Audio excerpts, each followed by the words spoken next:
नमस्कार,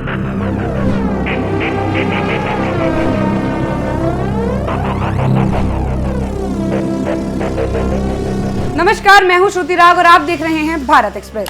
राशन घोटाले के मामले में प्रवर्तन निदेशालय की टीम पश्चिम बंगाल में लगातार छापेमारी कर रही है। इस दौरान ही शुक्रवार को ईडी की टीम छापेमारी करने उत्तर 24 परगना पहुंची, लेकिन ईडी की टीम को यहां ग्रामीणों की भीड़ ने घेर लिया और उन पर हमला कर दिया। भीड़ ने ईडी अधिकारियों के साथ साथ केंद्रीय सुरक्षा बलों की गाड़ियां भी तोड़फोड़ कर दी।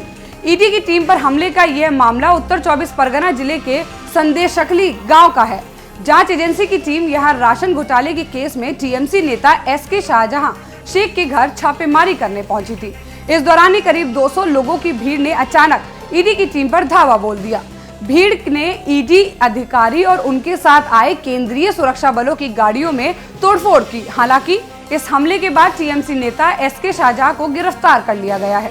इस घटना के बाद पश्चिम बंगाल में अधीर रंजन चौधरी का तृणमूल कांग्रेस पर हमला जारी है।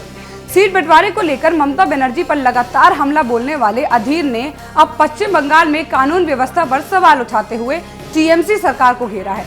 पश्चिम बंगाल में शुक्रवार को ईडी टीम पर हुए हमले के संबंध में कांग्रेस सांसद अधीर रंजन चौधरी ने कहा, ईडी अधिकारियों पर सत्तारूढ़ सरकार के गुंडों के हमले के बाद यह स्पष्ट है कि राज्य में कोई कानून व्यवस्था नहीं है। आज वे घायल हुए, कल उनकी हत्या भी हो सकती है। यह मेरे लिए आश्चर्य की बात नहीं होगी। सत्तारूढ़ पार्टी के गुंडों ने, दरिंदों ने जो हमला बोला है आज ईडी के ऑफिसरों के खिलाफ, इसमें ये जगजाहिर होते हैं कि बंगाल में कानून और व्यवस्था की हाल कितना बुरा होते जा रहे हैं। मैं तो ये कहना चाहते हैं कि अगर ईडी इतना इडियट कब से हुआ पता नहीं, उनको सारे फौजों को साथ में लेकर चलना चाहिए। आज तो जख्म हुए, अगले तारीख खून भी हो सकते, तो इसके लिए सतर्कता बरतते हुए ईडी वालों को और ज्यादा फौज को शामिल करते हुए किसी के खिलाफ दाबोच करना या किसी को हिरासत में लेना, कोई संपत्तियों को बरामद करना, जो भी कदम उठाए साथ में भारी भरकम सिक्योरिटी फोर्सेस को लेना चाहिए। ये मैं जरूर कहना चाहते हैं, क्योंकि बंगाल में ये सारे आदी है।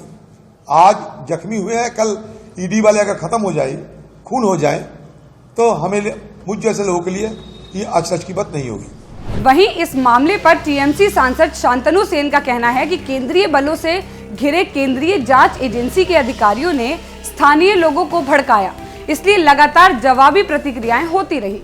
The officers of Central Investigating Agency surrounded by the central forces, they provoked the local people badly. That's why there was a counter reaction spontaneously. The real fact is the people of India, they are totally frustrated seeing this deep-rooted conspiracy engineered and monitored by Delhi on daily basis, and that too in case of Trinamool Congress so far in our state of West Bengal is concerned. People of Bengal, they are witnessing this big conspiracy almost on daily basis.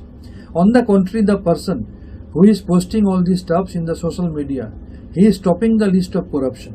He was found taking money before camera. His other family members are accused of several corruptions, but not a single action being taken against these political leaders, only because they belong to BJP. So far Trinamool Congress is concerned, Trinamool Congress not only speaks about zero tolerance to corruption, they proved it in several ways. On the contrary, BJP cannot say a single word. असल बात तो यह है कि भारत की जनता रोजाना दिल्ली से तैयार होने वाली इस तरह की गहरी साजिश को देखकर निराश है। ऐसा ही कुछ पश्चिम बंगाल में टीएमसी के मामले में भी हो रहा है। इसके विपरीत जो व्यक्ति यह सब सोशल मीडिया पर पोस्ट कर रहा है, वह भ्रष्टाचार की सूची में शीर्ष पर है। कैमरे के सामने पैसे लेते हुए पाया गया। उनके परिवार के अन्य सदस्यों पर भ्रष्टाचार के आरोप हैं, लेकिन उनके खिलाफ कोई कार्यवाही नहीं की गई क्योंकि वे भाजपा से हैं। बता दें कि राशन वितरण घोटाले के सिलसिले में पश्चिम बंगाल में ईडी की छापेमारी कई महीनों से जारी है। प्रवर्तन निदेशालय ने पहले खुलासा किया था कि पश्चिम बंगाल में लाभार्थियों के लिए सार्वजनिक वितरण प्रणाली PDS का लगभग 30% राशन खुले बाजार में भेज दिया गया।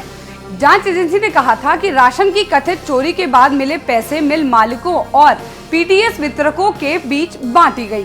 राशन घोटाले के मामले में प्रवर्तन निदेशालय की टीम पश्चिम बंगाल में लगातार छापेमारी कर रही है। इस दौरान ही शुक्रवार को ईडी की टीम छापेमारी करने उत्तर 24 परगना पहुंची, लेकिन ईडी की टीम को यहां ग्रामीणों की भीड़ ने घेर लिया और उन पर हमला कर दिया।